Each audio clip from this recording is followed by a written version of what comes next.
centuries, men and women fought against slavery and its legacy. It's the story of these resistors, from Sojourner Truth to Martin Luther King Jr., and what the struggle looks like today on 400 Years Taking the Knee. Thursday at 9 on WTTW.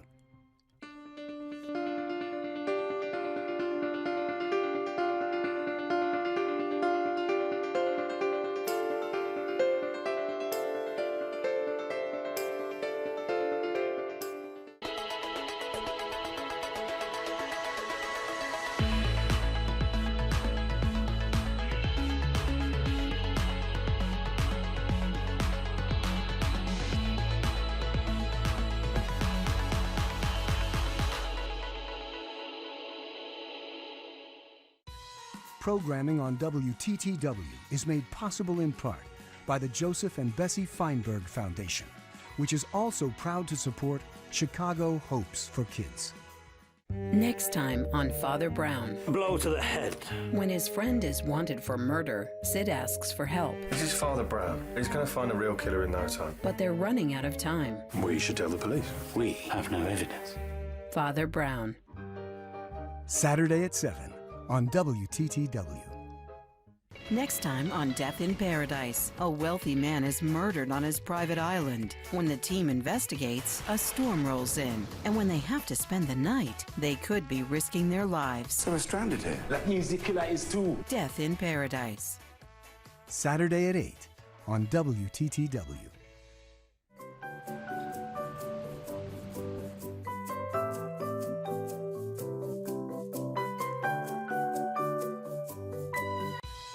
Chicago Tonight is made possible in part by the generosity of the Lloyd A. Fry Foundation.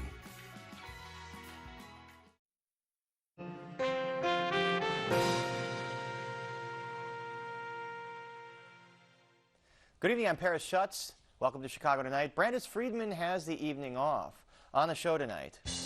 Government cannot be bloated, but it must have the resources to provide for the needs of our state's residents. We get details on Governor Pritzker's budget address, plus some reaction from lawmakers. The transgender military ban has been repealed. We talk with retired Colonel Jennifer Pritzker about the reversal as well as her own personal experience in the military. The Republican Party has lost its way.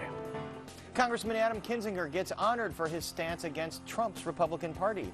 That's just one of our Spotlight Politics topics tonight. That's something that's always been brought to me. Mayor, we need a grocery store in our community. The lack of affordable and nutritious food in North Chicago has made that city a food desert, but soon it'll get its first full-service grocery store in 20 years. NASA prepares to land another rover on Mars, this one designed specifically to detect signs of ancient life. But China is also in on the Mars hunt. And an entire winter's worth of snow has fallen on Chicago in the last few weeks. Has the city really ever seen this much snow before? But first, some of today's top stories. Students returned to in-person learning today, but much of the city is still digging out from Monday's massive snowstorm. The city announces plans to relocate some of those huge piles of snow to empty areas, like the large parking lot near Guaranteed Rate Field. The Lakefront Trail reopened today, with the exception of a closure from north to Ohio because of icy conditions, and the city's COVID testing sites reopened at noon after shutting down because of the snowstorm. We'll have much more on how much snow Chicago has seen later in the program. Illinois health officials announced nearly 1,800 new cases of the coronavirus and 24 additional deaths. Illinois has now seen more than 1.16 million cases and 20,057 deaths. The state's 7-day test positivity rate right now is at 3.4%. And today was the first day Chicago's loosened indoor dining restrictions went into effect. Bars and restaurants may now have the lesser of 40% capacity or 50 people seated inside.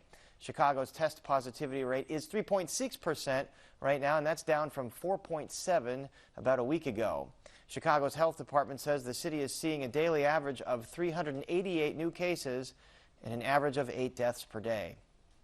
And now we toss it to Amanda Vinicky and the details on Governor J.B. Pritzker's budget proposal. Amanda. Paris, because of the coronavirus, the governor's annual budget address looked different this year. Instead of the pomp and ceremony of giving the speech before a joint session of the legislature, there was only a two-person audience, his wife and Lieutenant Governor. Pritzker gave his speech from the Illinois State Fairgrounds, the site of a makeshift hospital during the 1918 Spanish flu. He says what's old is new again, and the same goes for the budget.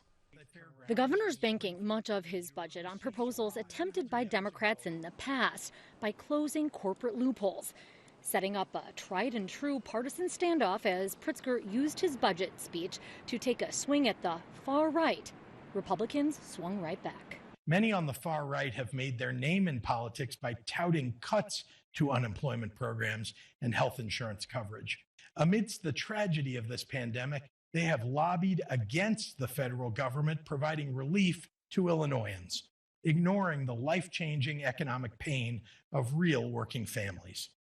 In essence, they eliminated the fire department, burnt down the House, and poured gas on the flames. And now they're asking why we're not doing more to prevent fires. Instead of reforms that the state so desperately needs, he has put us on track just to continue to move money around, raise taxes on businesses, blue-collar workers, and the manufacturing sector here in Illinois. The governor continues to show just how out of touch he is with everyone else when we all have to balance our own budgets, but instead, the governor is failing to do that. Business organizations, likewise, were quick to bash the erasure of tax breaks with statements like, "The Illinois Chamber is opposed to the massive tax increase proposed by the governor's budget plan under the guise of closing corporate loopholes. We understand that the state has fiscal problems to address. However, the governor's plan will have a long-term negative impact on job creation." Beyond the tax hike businesses may face, Pritzker's budget does not actually contain any other tax or fee increases. This, despite the failure in November of Pritzker's graduated income tax, which would have brought in $3 billion annually, and which the governor had previously said would mean there will be cuts, and they will be painful. The governor's plan doesn't make those cuts obvious. It actually calls for more money for the agency struggling to keep up with the COVID-induced spike in unemployment claims and puts more into MAP grants for low-income college students.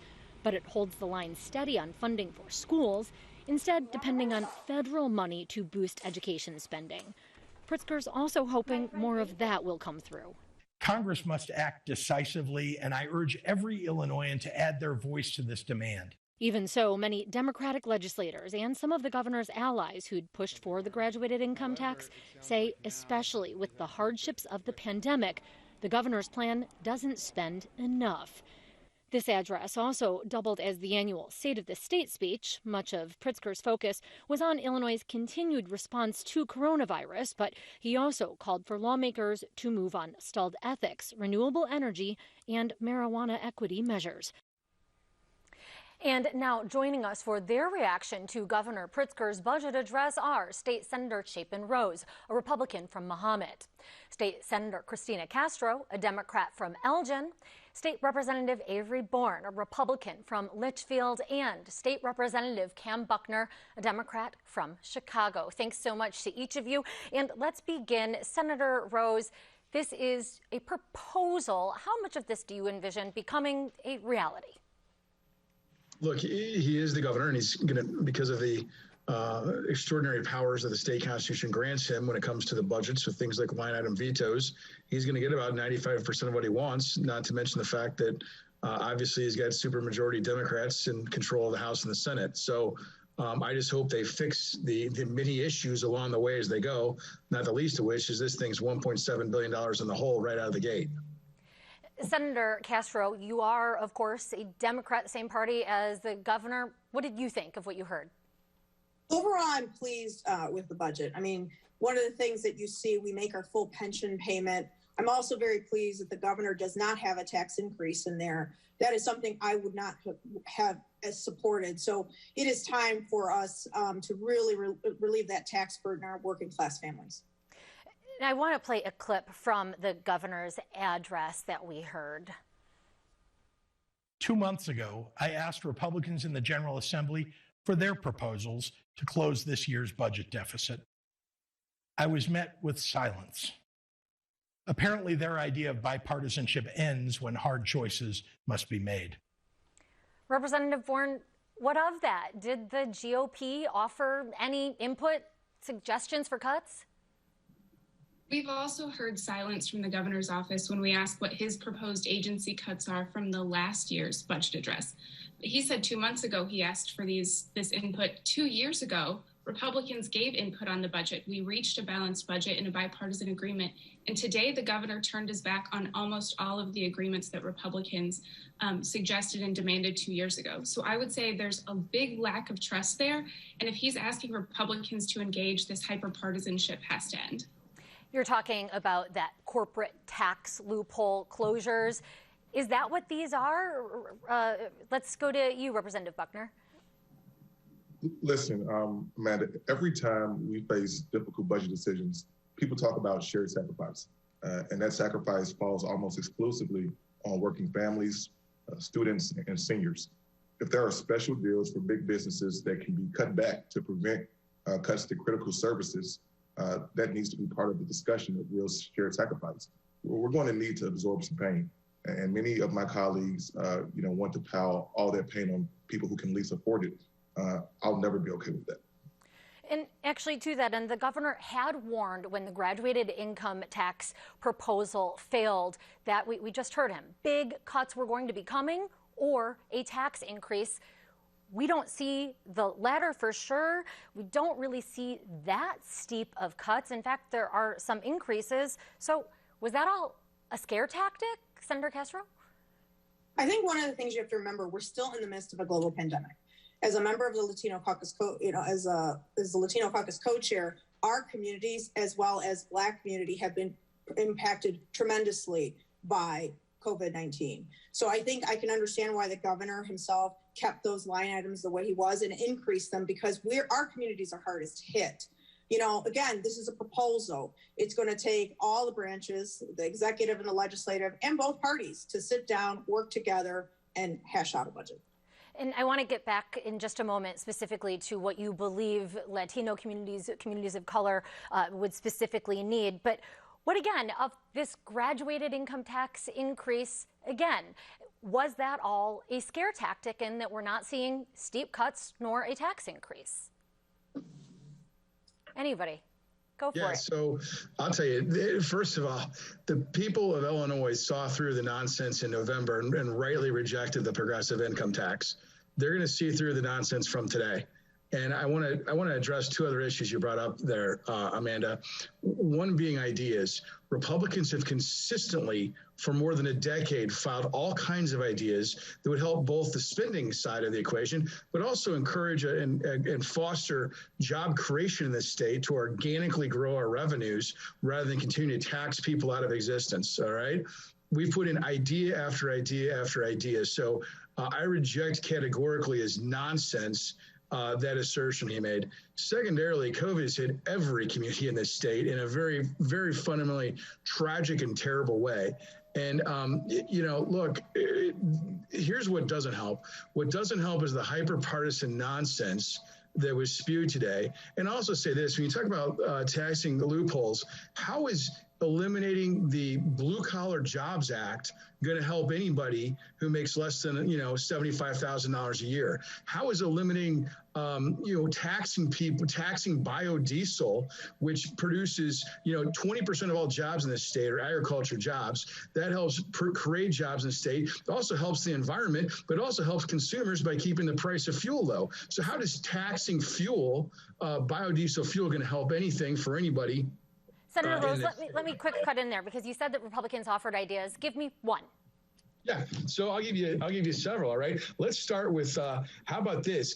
No pay raises for legislators or constitutional officers. How about the fact that constituents all over Illinois in the private sector have got less hours, out of work, no jobs because of COVID, yet somehow the state of Illinois is immune to all that? How about, here's an easy one. This is low-hanging fruit on the pension side, okay? We could have been far more aggressive on structured buyouts. Doesn't hurt anybody because it's purely voluntary. We could offer choice to SCRS, to state employees. Let's get in and get some Democratic response to that.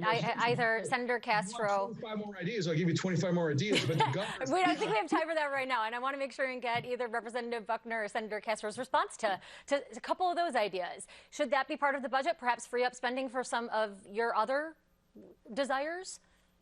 Well, listen, we have a process in play here for a reason. And I fully expect that as a co-equal branch of government, that the legislature will come together and have some unfortunate and some uncomfortable conversations about how we move forward. I think that all things should be on the table. I do understand that there needs to be some real conversations about reform, but in this situation that we're in right now, we all wish that we could do more with more. But what reality compels us to do is to, at this point, do more with less. And so I applaud the governor for taking the first steps. I'm ready to come to the table and have conversations about how we move forward. There is no tax increase included in this. Senator Castro, you said that's not something that you would support.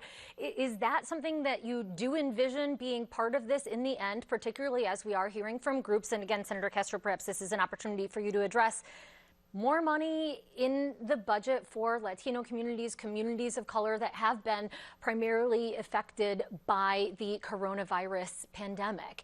Where's that money going to come from? I don't see a tax increase. One of the things that we talked about at the Latino Caucus at their press conferences, where we applauded the governor for not having that. I mean, a lot of our community has been impacted. They're working class families. Many of them rely on some of the state's services. I mean, I can tell you, and I'm sure some of my colleagues here can talk about people, friends, family who have been tremendously impacted by COVID-19. In addition, when you look at our Latino community, let's not forget the federal government punished immigrants, the undocumented, and mixed status families. So the state took the step forward to help address that. There needs to be help in rental assistance. You have a lot of folks who are underwater and not by choices of their own. This is a global pandemic, and we all have to work together to solve it. And again, as Representative Buckner has said, again, it's a proposal. I look forward to working with the governor and my colleagues from across the aisle to kind of work this budget and to come out with a final product. Representative Bourne, does this budget do anything to chip away at Illinois' long-term financial issues, and should it? Absolutely not. What we see is a doubling down on the decades of failed fiscal policy from a state government that's run almost exclusively by Democrats. We see, I would contend this is a $1 billion tax increase in the budget. This is new revenue. Democrats and the governor signed these provisions and voted for these provisions in law 2 years ago, and now they're calling them corporate loopholes. It's going to be businesses paying more taxes and job creators paying $1 billion in more taxes. We see spending, no serious talks about fiscal reform, no serious talks about righting the fiscal ship. We're in a global pandemic, but Illinois' fiscal issues go back decades. We have to fundamentally change the way that we budget and spend taxpayer dollars in Illinois if we're going to change the outcomes so that generations from now aren't paying these bills. And we are going to have to leave it there. Of course, Illinois may have more to spend should the federal government come through with some $7 billion, as the governor hopes for. Thanks so much to State Senators Rose and Castro, and also to State Representatives Bourne and Buckner for joining us. And now, Paris, we go back to you. Thanks, Amanda. Transgender individuals can once again serve in the U.S. military. That comes after an executive order signed by President Joe Biden last month. The new order overturns a ban from then-President Donald Trump that was ordered in a series of tweets during his first year in office. And joining us to talk about the repeal is Jennifer Pritzker, retired colonel, businesswoman, and philanthropist. Pritzker enlisted in the U.S. Army in 1974 and has also served in the U.S. Army Reserve and the Illinois Army National Guard. Before retiring, she later founded the Pritzker Military Museum and Library. Colonel Pritzker, welcome back to Chicago tonight. First of all, and you might be on mute there, Colonel, my question to you is your initial reaction to President Biden repealing this ban. Well, I'm certainly very glad that he did. I think it's a good thing for everybody. And I'm glad that he used his executive authority to do so. Reversing the executive authority of the former president, who Correct. First announced it in a series of tweets, and we have some of those tweets. So what was the practical impact of this ban? Well, first of all, the fact that Mr. Trump wanted to make a major policy change through a tweet rather than the conventional means of policy change, he caught the whole Department of Defense off guard. So, the Joint Chiefs of Staff, the Secretary of Defense, the service secretaries, they had done extensive study on integrating open service for transgenders. And Mr. Trump, with a tweet, upset all that. And let's take a look at what that tweet was in 2017. He said, quote, after consultation with my generals and military experts, please be advised that the United States government will not accept or allow transgender individuals to serve in any capacity in the U.S. military. So, Colonel, approximately how many folks does the reversal of this ban affect, and what do you think the last few years was like for them? Well, it affects roughly 15,000 members of the armed forces. And it put total confusion, disorder, and rather demoralizing influence in their lives, because now they don't know where they stand, because some of them are grandfathered in, some of them you can say you're transgender, but you can't do anything about it. So it was very disruptive, any way you look at it. And part of that is health coverage for service members that are either transitioning or they're undergoing hormone therapy. Do we know whether Biden's executive order deals with that and allows for health coverage for those service members? As I understand it, it does. Now, I don't know the specifics.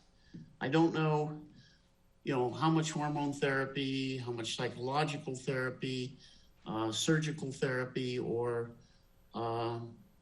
post-op therapy. And you also have to remember that one size doesn't fit all for all transgenders. Some people get rather extensive surgery. Some people get virtually no surgery. Again, it's not a one size fits all.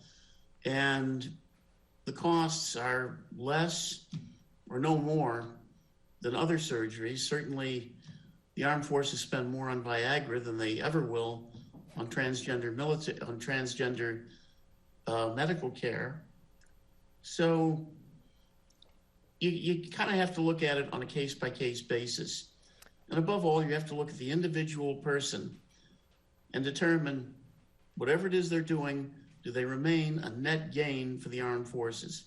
You wrote an op-ed in the Washington Post, Colonel Pritzker, because you've long supported Republicans and conservative causes. You've called yourself a small government conservative, but then said you can't support the party in 2020 because it's marginalizing you out of existence. You supported Biden for president. Do you still consider yourself a Republican? Well, I would like to, and I think there are some Republicans that I can still support, and there are some concepts that I can support. But the extreme right wing of the Republican Party, they're going to have to change if they want to win in 2022 in the congressional elections or 2024 in the next presidential election. And among other things, I think the Republican Party needs to get out of the bathroom and out of the locker room. You're saying stop focusing on those issues of restrooms, who can use what bathroom. The last time we spoke with you, you talked about your experience serving. Many years of honorable service as a man, not able to serve, coming out. Can you just recount for us what that was like and what you go through? Well, you lead a fractured, compartmentalized life. You have to take a part of yourself and simply isolate it from everything else. So that means if you want to express yourself at all, for example, just wearing what I'm wearing right now, if I had shown up on post dressed as I am now, that alone would have ended my career. Just that alone. So if I wanted to do something like this, I had to, get significant separation from the flagpole, be some distance away from post where, I would be reasonably certain that nobody would recognize me. It would be impossible back then to fill out a DA-31, that's a form for leave, and say to my first sergeant or company commander, I'm going on leave for a couple of weeks to experiment. Certainly not something you would feel comfortable openly saying back then. What's your advice to other service members perhaps in that predicament right now, or LGBTQ, or folks that are transgendered and are afraid to serve even though they want to for that reason? Well, I think they should be candid about it, but I think they should line up support to do so. In other words, don't try to carry the whole load yourself. Find some sort of support group, find reputable licensed healthcare professionals who can explain to your chain of command what you are and what you're going through so that you have more credibility and that you're indicating to your chain of command that you're not doing this on a whim, that you've consulted, with licensed professional healthcare professionals. You've enlisted the aid of support groups that have some credibility. Don't try to do the whole thing all by yourself. And too often in the past, we had to do this all by ourselves. Now, there are a number of support groups available. Now, you have organizations like WPATH, World Professional Association for Transgender Health, that you can consult with the full range of healthcare professionals who are better equipped to deal with this issue. And I think that can reduce, I think if the chain of command will consult with people like that, I think much of their anxiety will be reduced. And the whole issue can be handled in a more rational, methodical, orderly, professional manner. All right, good words to end on. Colonel Pritzker, thank you so much for joining us. Thank you. And up next, North Chicago gets its first full-service grocery store in 20 years. Why did it take so long? Stick around.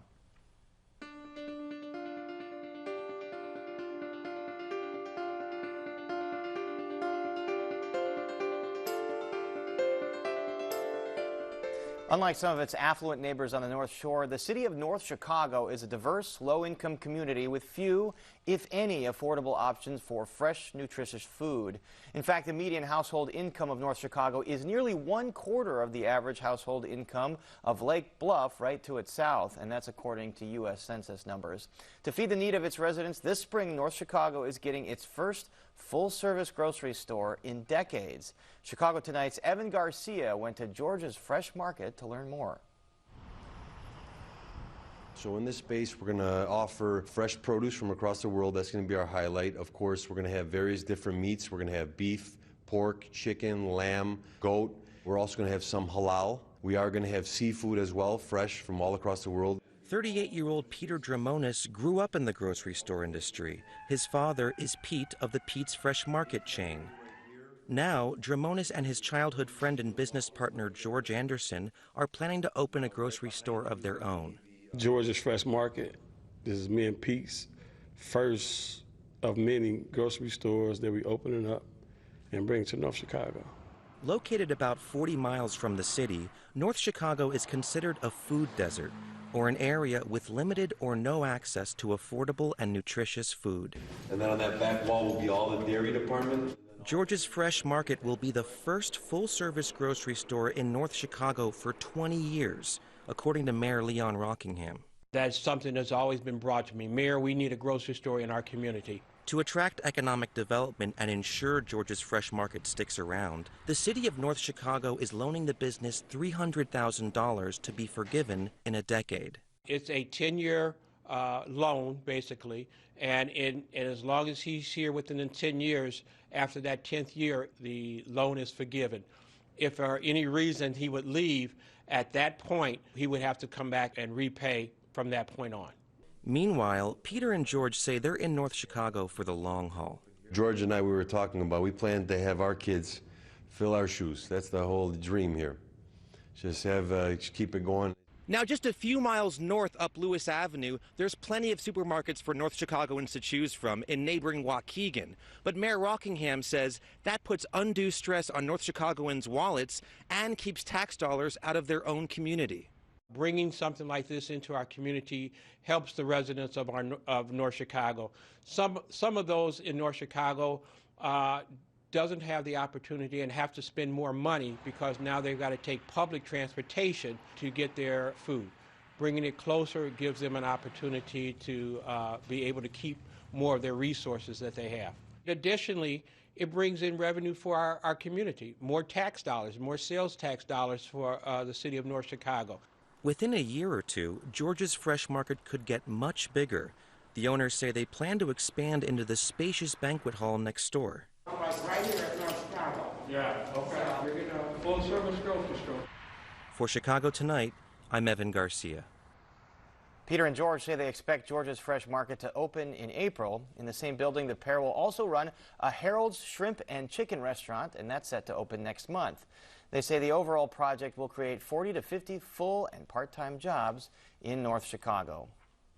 And still to come on Chicago Tonight, there's a crunchy sound when we walk in the snow, even when it looks pillowy soft. We dive into the science behind the crunch.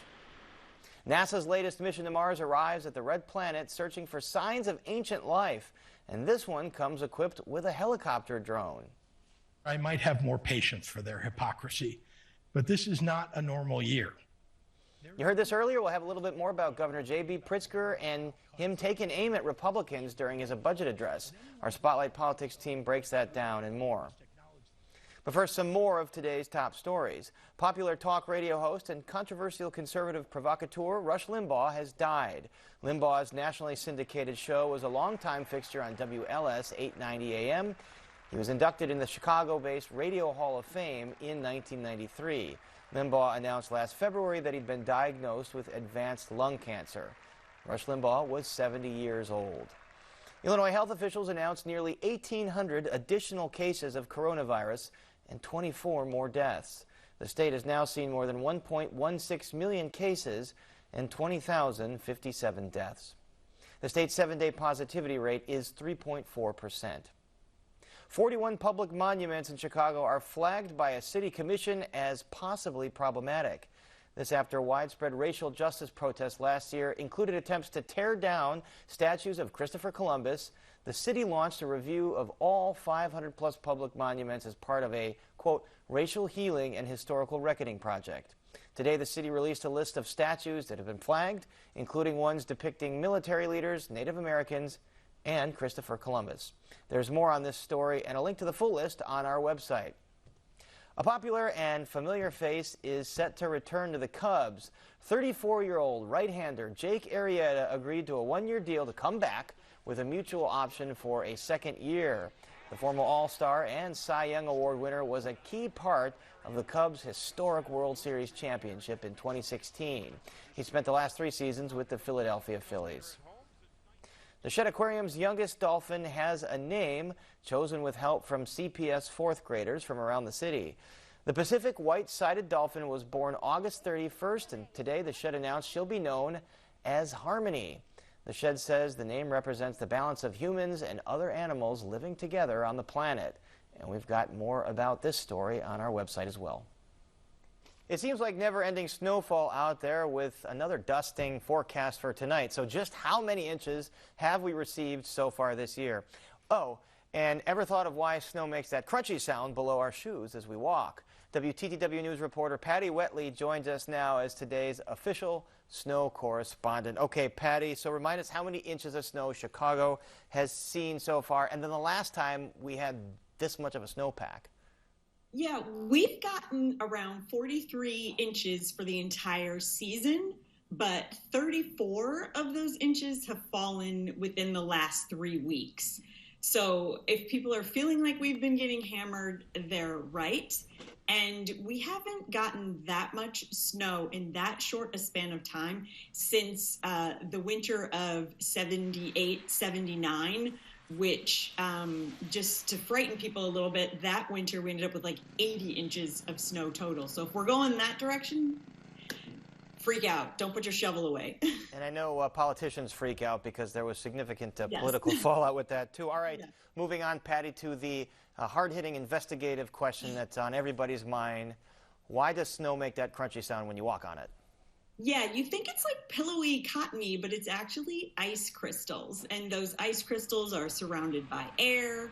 And when you compress them, the ice crystals kind of like scrape against each other and create friction. And that's what makes that crunching sound, especially when it's cold out. So when it's warmer, there's actually less friction. And when you're stepping on the snow, it doesn't make quite the same crunch. So cold snow equals crunch. So that's why it's been so crunchy lately. So cold snow equals crunch, not so cold snow, no crunch. All right, now you know. All right, Patty, thank you very much. Anytime. And you can read Patty's full stories on our website. It's all at WTTW.com/news. The U.S. is in another space race, this time to find evidence of life on the red planet. Tomorrow afternoon, just before 3 p.m., NASA's Perseverance mission is scheduled to land another roving laboratory on Mars, this one designed specifically to search for any signs of ancient life on that planet. But NASA will not be alone. China has also just put a spacecraft in orbit around Mars and plans to put its own rover on the surface.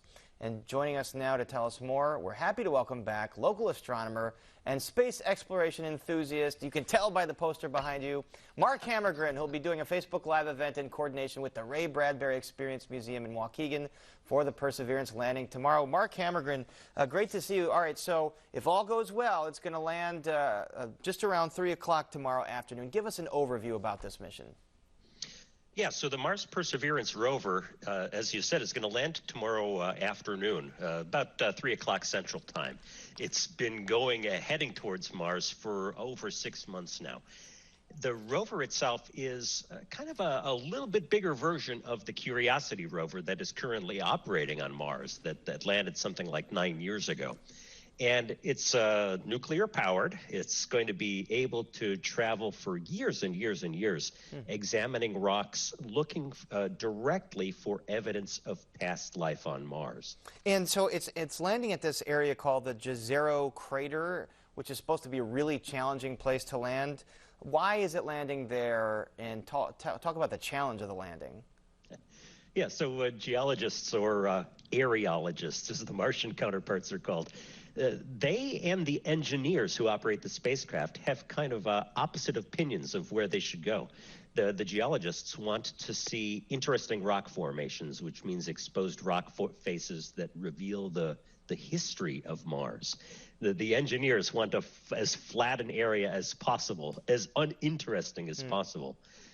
So they're going to have to compromise some and land close to the cliffs and boulders that make up their targets for this mission. Because that's where you might find the materials that might give some clues to ancient life. And apparently the rover is going to be equipped with some amazing tools here, 25 cameras and even a helicopter drone that scientists will be able to control here on Earth to go explore. Tell us about those tools. Yeah, so the rover is basically a robotic counterpart of a human geologist going to Mars, and so the tools kind of reflect that. You have the eyes to scan the terrain, look for likely interesting rocks. And then you got the wheels to move you there. You check things out, and then once you identify likely targets, and they have a tool that geologists here don't, this laser-powered a laser zapper that will identify remotely the composition of rocks. Then when you get something interesting, you look with a microscopic camera up close, and then you can analyze the composition, look for organic molecules in the layers of rock itself, and hopefully even find things that look like fossil life there. And so that's how it's going to answer that question. And Mark, I want to put you on the spot here. If you had to bet, do you think it will find some signs of ancient life on Mars? And what would that look like? You know, it's really tough. I've done a lot of field work myself, just cracking rocks open, looking for fossils. And it's a very dicey kind of proposition. You have to spend a lot of time doing that. The chances that they'll find real fossils just kind of sitting there That's really hard to say. But I tell you, this is a great place to look for it. The Jezero crater, 30-mile wide crater, used to be a lake, and they're landing in a delta deposit of dirt and mud that got washed down in a river. This is the perfect place to look for signs of life. So if it used to be a lake and it got washed out in a river, I mean, that would signal that there likely was some kind of organic material at some time. And as I understand, NASA's going to bring some rock samples back to Earth to analyze. How's that going to work? Yeah, that's another major goal of this mission here. In addition to identifying and looking at the rocks themselves, they're going to take core samples with the rover and pull those out, store them, cache them, and then when they get a certain number, they're going to deposit them in, just little drop boxes around that a future mission might be able to pick up and return to Earth as a sample return mission. Those are always great because you can bring to bear the entire world's scientific equipment and expertise on those samples. I get a feeling Jeff Bezos would want to get in on an operation like that. All right, so as this is happening, China is also undergoing its own mission to Mars. Tell us what their mission is aiming to find. Yeah, so the Tianwen-1 mission is currently in orbit around Mars. So they were able to get there, and they adjusted their orbit. It's going to be a couple months before they land a rover on Mars. This is an extraordinarily ambitious mission for China. I was looking through the records. I don't see any successful mission by China to Mars in the past. They had one on a Russian spacecraft that unfortunately blew up. But they're going to be looking for much the same kinds of things that NASA is. They're going to be looking at the big questions. What was the history of Mars? What was the history of life on Mars? So, but they play things really close, and they haven't revealed what instruments are on that rover. I see, and then not to be outdone, the UAE has a mission called the Hope mission to Mars. So all these missions, are they competing against each other, or are they complementary? They're mostly complementary. So science is a truly international experience and endeavor. And scientists love sharing data. It's antithetical to our beliefs to keep things secret, really. But in addition to that collaboration, and sometimes very directly by putting instruments on other people's spacecrafts, there's a certain sense of competition. Because in addition to the science, there's also a political element. Internal politics, try to keep your people happy and show them that you've a real superpower. And also externally, sending a message to the rest of the world. In the case of the Emirates, they're moving away from an economy based on physical resources to a modern economy based on technology and knowledge. And this is a great way to send that message. All right, well, you're going to be broadcasting your message as this hopefully lands tomorrow, and we'll look out for that. Mark Hammergren, good to see you. Thank you very much. Thank you. Good to be here. And up next, our Spotlight Politics team tackles the governor's budget address, so please stay with us. Coverage of science and technology on Chicago Tonight is made possible in part by Joel M. Friedman, president of the Alvin H. Baum Family Fund.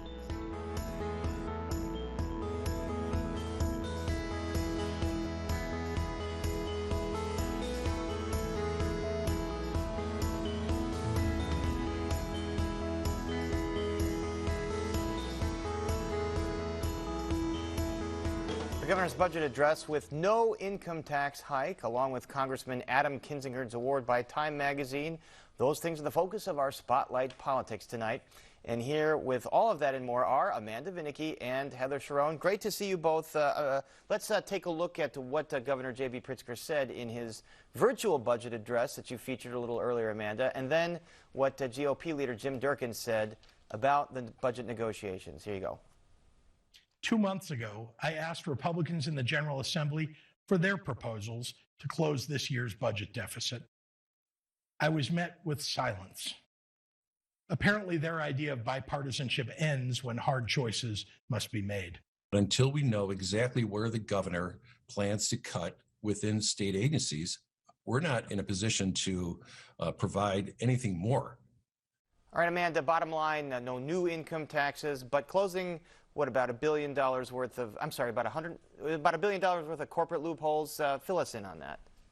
Yeah, so this is a variety of, as the governor terms it anyway, corporate loopholes. This, again, businesses, Republicans say, is tantamount to a tax increase. And really, they say revenge for Republicans' part in defeating the graduated income tax that Pritzker had so sorely wanted.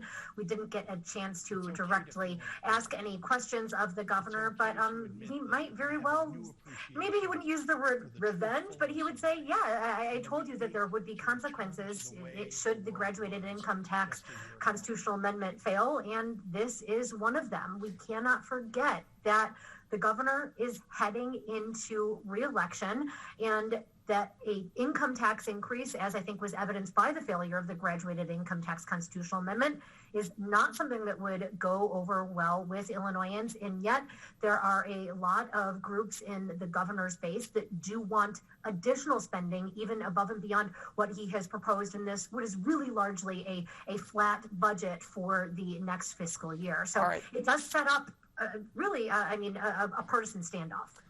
So Heather Schroen, you hear Amanda there saying that some folks on the Democratic side of the aisle may want more spending.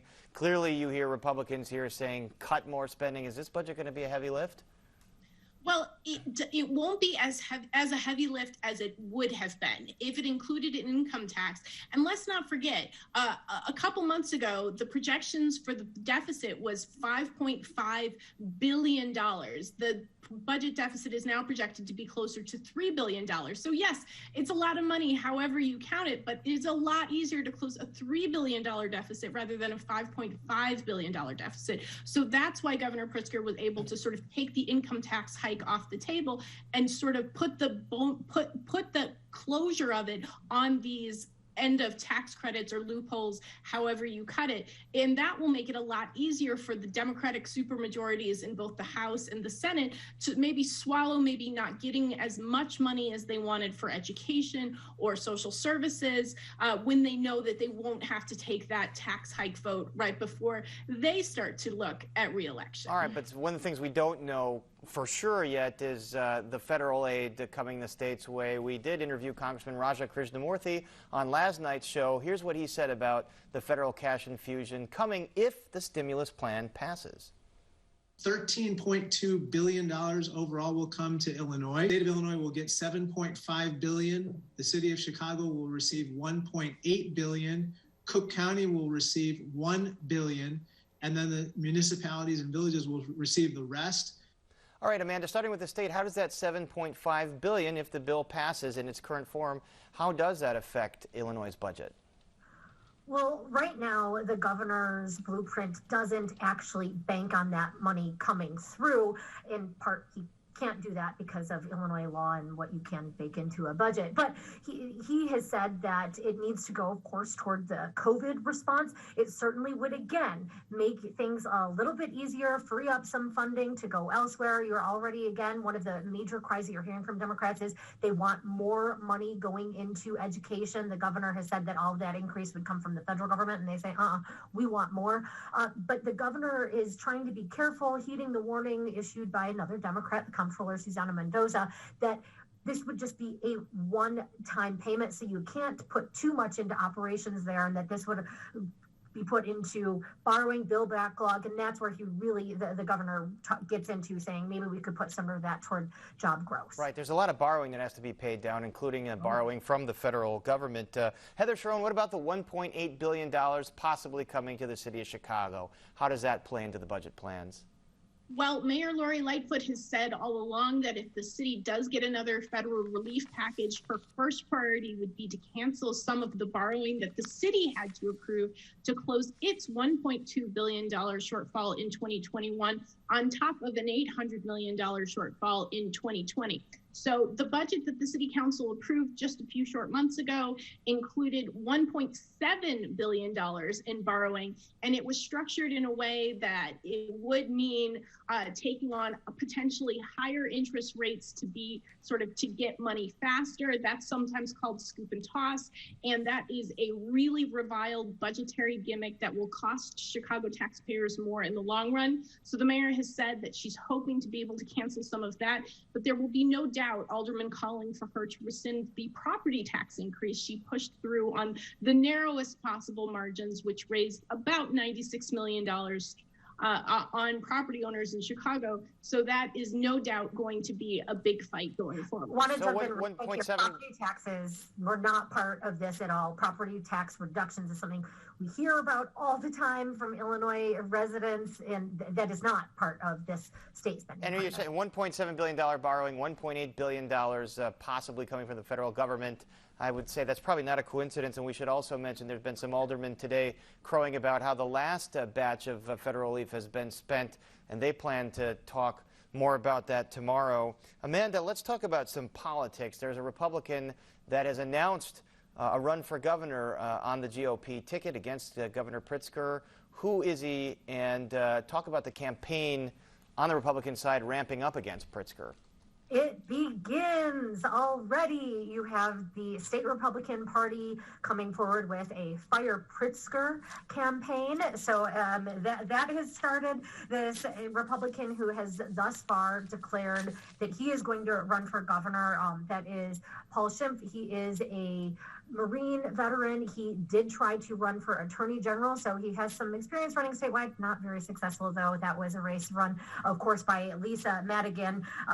And he did serve in the state Senate, was able to win actually against who I think a lot of Democrats would have considered a formidable opponent in former Lieutenant Governor Sheila Simon. So again, Paul Schimpf, no longer a state senator. He stepped back from running for re-election, thought he was going to get a federal judge appointment under President Trump, and that did not happen. But it begins another, by the way, current new state senator, his name who might be familiar, he had been a state rep. Darren Bailey is expected to announce a run for governor next week. And he's the legislator who's really been taking the lead on saying no to many of Pritzker's COVID restrictions, particularly mask requirements. Certainly, and Pritzker has not been so happy with some of the activities of Representative Bailey, Senator Bailey, and filing lawsuits against some of the closings. So we'll see how that plays out. Let's switch over and shine our spotlight on Congressman Adam Kinzinger, who's made Time 100 Next list for his mission to fix the GOP. Here's what he tweeted about that today.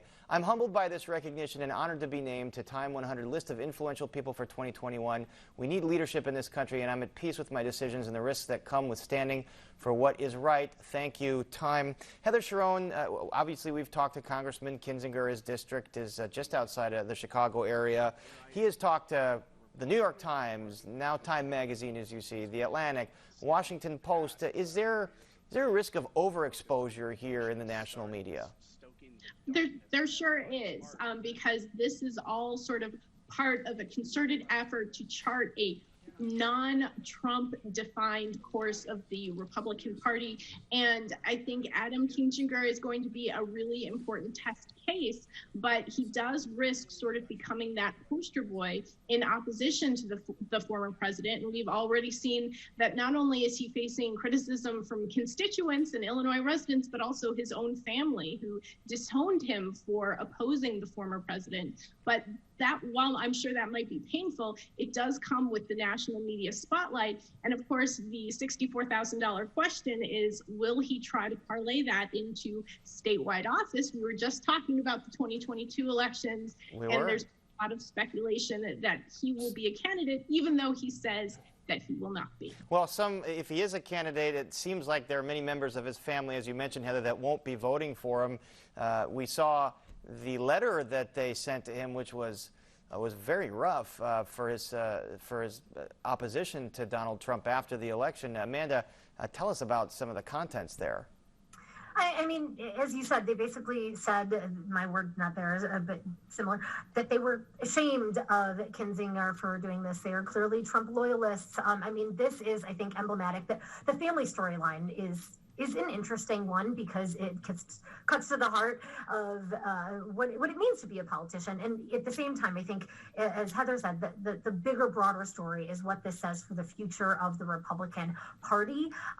This is a battle that we're going to see very much play out in Illinois, in his district. How much money I think that the Country First PAC that Kinzinger is starting up, and who is going to come through with the dollars to fund that.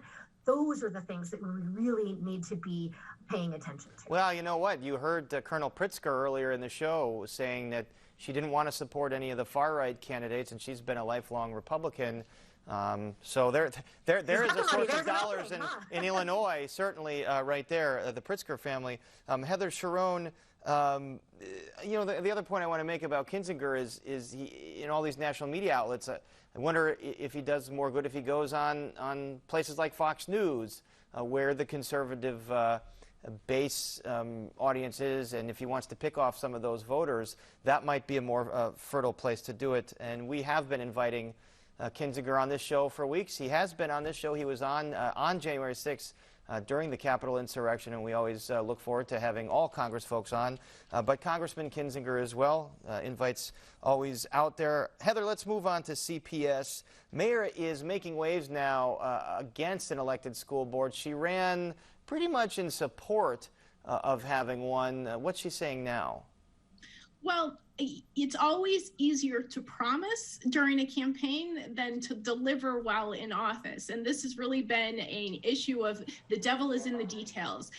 The mayor was never really in favor of the bill that has been floating around the state house for many years now. It would create a 21-member elected board. And the mayor has always said that she has issues with it, including the fact that it would not set aside seats for parents. And she has been relatively consistent on insisting that parents have a large role in the Board of Education, but she absolutely campaigned on ending the mayoral control of schools, which has been in place since 1995.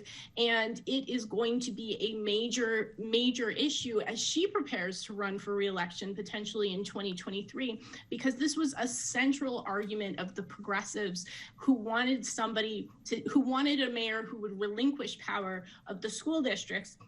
It's always it's always harder to give up power because, as the mayor said, she thought that if there had been a school board in charge of the reopenings, it wouldn't have happened. And she points to cases like San Francisco and Los Angeles and Philadelphia, where it's been harder to get the kids back in school. Of course, most elementary school students won't start back until March 1st, so I imagine there are some devils in those details as well. And that's assuming no other major future snow dumps here, which is something that we don't want to bet on. All right, Amanda Vinicky, Heather Sharon, the two best. Thank you so much. Thanks, Paris. And that is our show for this Wednesday night. Don't forget to stay connected with us by signing up for our daily briefing. And you can get Chicago Tonight streamed on Facebook, YouTube, and our website, WTTW.com/news. You can also get the show via podcast and the PBS video app. And please join us tomorrow night live at 7. Protests over General Iron's bid to open a new facility on the southeast side will be live in South Deering as part of our In Your Neighborhood series. And Jeffrey Bayer plows through Chicago's long history of epic snowstorms in Ask Jeffrey. And now for all of us here at Chicago Tonight, I'm Paris Schutz. Thank you for watching. Stay healthy and safe. Have a great night.